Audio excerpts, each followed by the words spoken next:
பங்குனி உத்திர திருவிழாவை முன்னிட்டு விழுப்புரம் மயிலகம் முருகன் கோவிலில் நடைபெற்ற தேரோட்டத்தில் திரளான பக்தர்கள் கலந்து கொண்டு தேரை வடம் பிடித்து இழுத்து வழிபாடு செய்தனர்.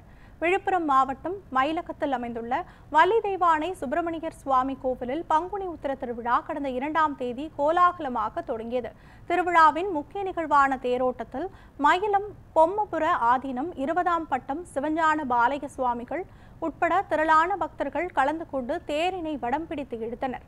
முன்னதாக அபிஷேக ஆராதனைகள் செய்யப்பட்டு சிறப்பு அலங்காரத்தில் அருள்பாலித்த முருகன், வள்ளி மற்றும் தெய்வானை சுவாமிகளை பக்தர்கள் தரிசனம் செய்தனர். மேலும் தேரோட்டத்தில் திரளான பக்தர்கள் பங்கேற்றதால் பலத்த போலீஸ் பாதுகாப்பு போடப்பட்டது.